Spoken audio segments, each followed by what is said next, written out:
Evan, are you listening? Holy mother of... I just want you to admit it. Nacho Varga. He wants out. That will be a very difficult part to obtain. Into January and already started is the new BBC one for The Tourist, set in the Australian outback, starring Jamie Dornan and Danielle MacDonald. Why would somebody want me dead? You're looking for an Irishman. Are you sure you want to know who you really are? You can already find up my first review of that twisty-turny, quirky mystery. Also this month on January 9th, the 6th and final season of the quirky lo-fi indie thriller Search Party, another return for Fraggle Rock, Back to the Rock, and one of the biggest hard-hitting dramas of recent. Euphoria Season 2 follows the breakup of Rule and Jewel. The ambitious HBO drama returns on the 9th of January to HBO, and Lord and Miller add a bit of murder mystery to their offbeat comic chops, as they have a new show on Apple TV debuting at the end of the month. That's the 28th for the After Party, starring the likes of Tiffany Haddish, Elena Glazer and Jamie Delamitri. And coming on the 13th of January, director James Gunn continues his dip into the Suicide Squad universe as the Peacemaker, John Cena himself, gets his own spin-off on HBO Max, with Terminator 2 and X-Files star Robert Patrick in a supporting role. Here's John Cena as the Peacemaker. All right, kids, and that's how I defeated one of the world's most dangerous villains with only my 2 fists. My Desert Eagle, and 2 rocket launchers. Eat peace, motherfuckers! And for something a bit different, look out for ITV's new version of The Ipcress File, the famous 1960s spy movie originally starring Michael Caine. It's coming later this month at an unknown date. That's The Ipcress File. And into February. And The Walking Dead finally ends. Hallelujah, on ACM, the final series coming to that network. And speaking of AMC, should I say, one we've all been waiting for, one I've been waiting for ever since the last season in 2020. Yes, Bob Odenkirk will be back one last time as Saul Goodman, the conniving but lovable lawyer, in the final season of Better Call Saul, Season 6, coming in February. For me, one of the most anticipated TV events of the year. In let's face it, a prequel series which has done everything a good prequel series should do. It's sort of lived up to some of what you know and love of Breaking Bad, but at the same time it's done its own thing and stands up as its own show. So it's been one of the most consistent shows of recent times. So Better Call Saul Season 6 on its way. February 6th for that one, and also on February 6th the 8th and final season of the long-running classy all-star sitcom Grace and Frankie drops on Netflix, so fans of that one will be excited. Speaking of final seasons, another one, Better Things, over on FX, the indie Hollywood set comedy starring Paula Abdul, which I've seen a season of. I like it a fair bit, as the sarcastic mum. That returns for a final season also on the 6th of February. And how about the Law and Order revival?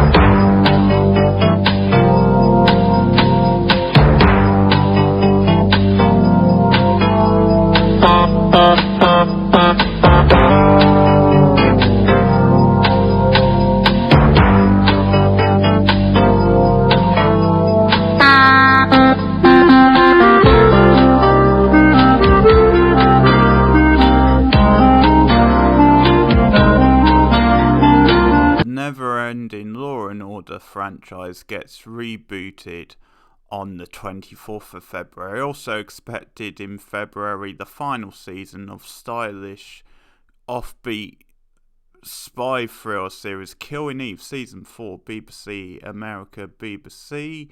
Also, you have You, Me and Her, the Love Triangle series, and Animal Kingdom. And now we're on to March, where we get a bit more of this. In the not too distant future, next Sunday AD, there was a guy named Joel.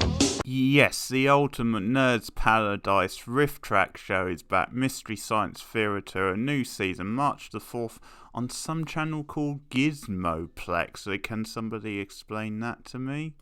Popular 1980s sitcom Night Court gets a revival. It had 8 seasons back in the day. It returns to NBC on March the 24th. Also, another revival for Clone High, the animated high school satire. Once again, Dr. Frasier Crane is back in the reboot of Frasier, which will be accessible on Paramount Plus. But will the Doctor be alone, as none of the main cast from the original show has returned? But maybe Laura Linney will join in, who knows? And Bridgerton, the high-class period piece, the more adult, racially diverse period piece, returns to Netflix for the much-anticipated second season of that. That drops on March the 25th. And the only thing confirmed for April so far is the second season of teen drama thriller hit Cruel Summer. It was one of the surprise hits of last year. I reviewed it on the channel. Cruel Summer is returning this April. And sometime in the summer, still at an unknown date, the return of a little show. I doubt many of you would have heard it, but Stranger Things 4, the long-awaited season, which will be 3 years in the making by the time it comes out. What will they get up to this time? One of the biggest hits of recent years, the sci-fi coming-of-age drama returns. Don't forget, me and Rachel McDonald will be reviewing the original 3 seasons of Stranger Things, and now the most expensive series in Amazon history, Lord of the Rings.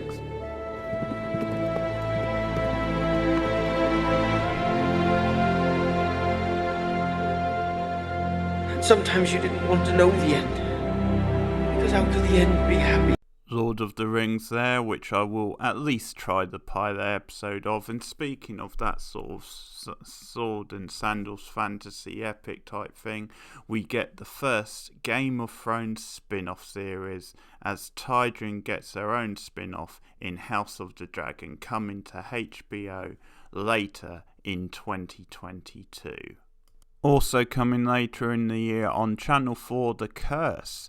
Set during the free market boom of the 80s, the social satires follow hapless crooks and their improper form of wealth redigitation. No date for that.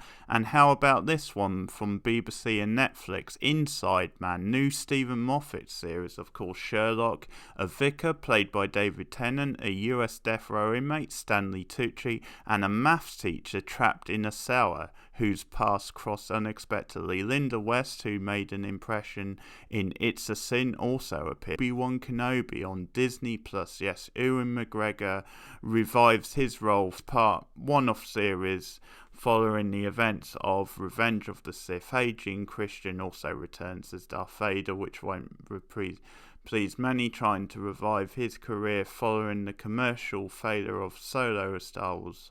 This has been shortened to a 6-episode series. Also, the long-awaited adaptation of the popular post-apocalyptic video game series The Last of Us, given the HBO treatment from writer-producer Craig Mazin, who had a big critical hit with Chernobyl in 2019. Nick Druckmann, who worked on the game, also produces an impressive ensemble cast including Pado Pesco, Gabrielle Luna, Bella Ramsey, Anna Torv, and Nick Offerman. One I'm looking for from Disney Plus, Jessica Gello, writer of such things as The Mighty Bee, Rick and Morty, and HBO comedy Silicon Valley, creates this hybrid of superhero, legal drama, and comedy featuring an all-star cast led by Orphan Black's wonderful Tatiana Maslany, and Mark Ruffalo. Tim Roth stars also. This is She-Hulk. How are you feeling right now? What are you feeling? That it's really difficult to be around people because they just want me to be better.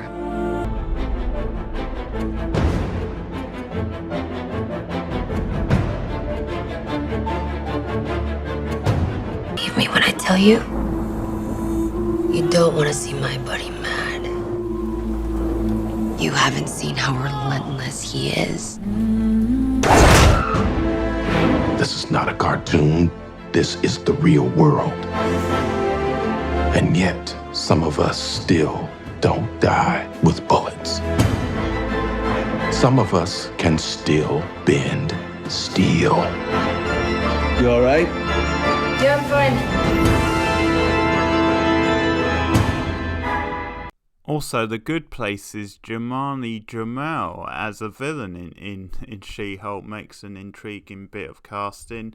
And another one which could be a lot of fun, Star Trek Strange New Worlds, coming to Paramount Plus later in the year. So you have Anson Mount returning for his own spin-off, reprising his Star Trek Discovery role as Captain Pike, who also appeared in the original series. So a character with a lot of history. You have Rebecca Rumjon and Ethan Peck also returning as Number One and Spock respectively.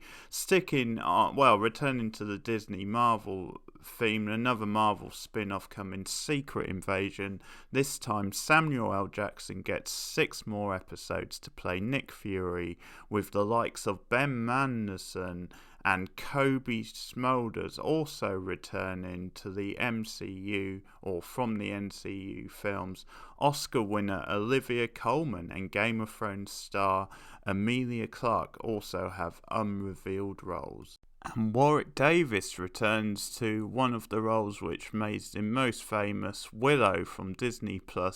This updating of the 1980s fantasy favourite coming later in the year. And a big hitter from Showtime is called The First Lady. So Viola Davis stars as Michelle Obama, and that has to be enough to hook a lot of people. Never mind an all-star cast also including Michelle Pfeiffer as Betty Ford, Gillian Anderson as Elena Roosevelt, and Handmaid's Tale's O.T. Fuggerbaum as Barack Obama. That's great casting, and adding further weight to this imagined history of some of the history's great first ladies gathering together in the East Wing of the West Wing, hidden away from the world. Now, it's Showtime, so it might suggest it will be a high-class production values with heavy soap opera storytelling, but I did also see that Robin Wright Penn is going to direct at least one of the episodes, so that's pretty exciting stuff. Other possible shows coming in 2022, well, The Handmaid's Tale Season 5, the 5th and final season, will be coming to Hulu at some point over the next 12 months, and maybe we'll get the new David Lynch show. Is it Twin Peaks Season 4? Is it a Twin Peaks spin-off? Who knows, but we know it's been signed up for Netflix and they are currently filming it. So look out at some point for hopefully a new Twin Peaks season or something going on with David Lynch. Fingers crossed we get it this year. I mean, that would make for a fantastic year with new Stranger Things, final Better Call Saul, and something else from David Lynch and Netflix. That would be great. And another thing which could be on its way at some point this year is Danish drama Borgen Season 4. Netflix has signed up to the rights to that, so the first 3 seasons of that is now on Netflix, and at some point, originally stated to be 2022, we will get a Season 4 on Netflix. It's basically the Danish answer to The West Wing, and was a big part of this Danish television craze that swept our TV screens, starting with The Killing back in the early 2010s. But there you have it, Borgen. If you enjoyed the original 3 seasons of that, it's coming back to Netflix, which means it should have a decent amount of money behind it too. But I'm looking forward to that because I did enjoy the original series of that. So Borgen Season 4, fingers crossed for 2022. And there's some of the highlights, possible lowlights coming, but another busy year of TV, I'm sure you agree. Is there anything I miss? Anything you guys are looking forward to seeing in 2022? Let me know. Thanks for listening. Like and subscribe as always. Share me out on social media, and look out for my new TV reviews coming soon of some of these shows. Take care, guys. Have a good 2022.